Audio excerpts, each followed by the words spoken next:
Shalom, Bapak Ibu dan Saudara, jumpa lagi di dalam Ephrata Devotion. Mari kita merenungkan firman Tuhan dari 1 Timotius 4 ayat yang ke-12. Jangan seorang pun menganggap engkau rendah karena engkau muda. Jadilah teladan bagi orang-orang percaya dalam perkataanmu, dalam tingkah lakumu, dalam kasihmu, dalam kesetiaanmu, dan dalam kesucianmu. Bapak Ibu dan Saudara, berapa banyak di antara kita yang memiliki panutan atau orang yang kita kagumi? Mungkin karena kita terlalu mengagumi, akhirnya kita mencontoh cara berpakaian, mencontoh cara berbicara, atau mencontoh cara berjalan dan lain-lainnya. Mau tidak mau, sadar tidak sadar, setiap kita pasti ada orang yang kita contoh dan kita teladani di dalam hidup. Nah, pertanyaannya sekarang adalah, siapa orang yang kita teladani di dalam hidup kita? Bapak, Ibu, dan Saudara, apa itu teladan? Kata teladan menunjukkan kepada sifat ataupun sikap yang baik, patut ditiru dan dicontoh. Apa sebenarnya hubungan keteladanan dengan anak muda yang sudah kita baca tadi? Banyak orang bilang belajarlah kepada orang tua yang sudah berpengalaman. Anak muda mah belum ada apa-apanya, belum ada pengalaman, pengetahuan yang dimiliki masih kurang dibanding dengan orang tua. Namun mengapa anak muda diminta untuk menjadi teladan? Jika kita melihat sesungguhnya siapakah Timotius? Beliau adalah orang yang muda. Timotius juga adalah anak rohani dari Paulus. Ketika kita baca 1 Timotius 4 ayat 12, Paulus mau menunjukkan bahwa ia sangat mengasihi Timotius sebagai anak.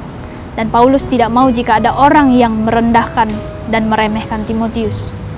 Bapak, Ibu, Saudara, sama halnya dengan kita.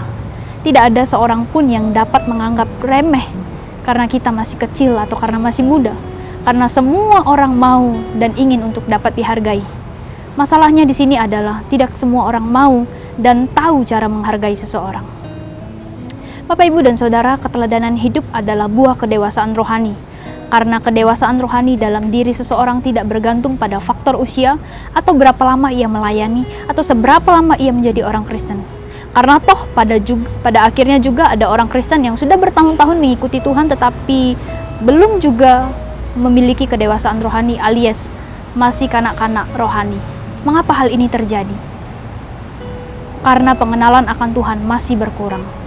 Bapak, Ibu, dan Saudara, mari kita menjadi teladan seperti yang sudah Tuhan Yesus perintahkan untuk kita.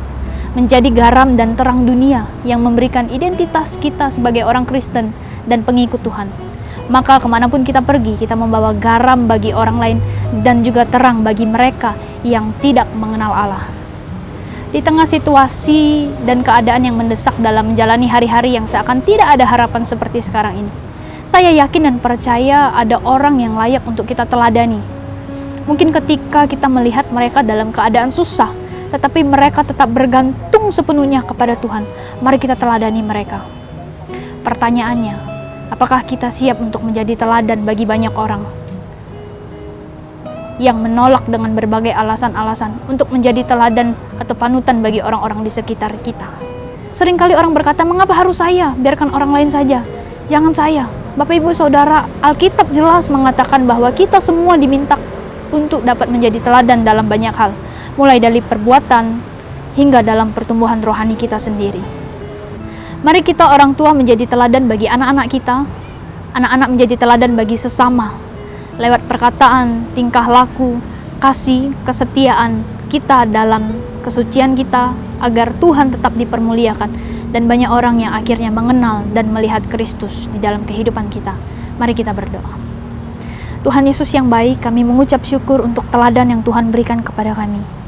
Ajar kami Tuhan terus tetap memiliki keteladanan hidup, agar kami boleh menjadi garam dan terang bagi banyak orang yang melihat kehidupan kami.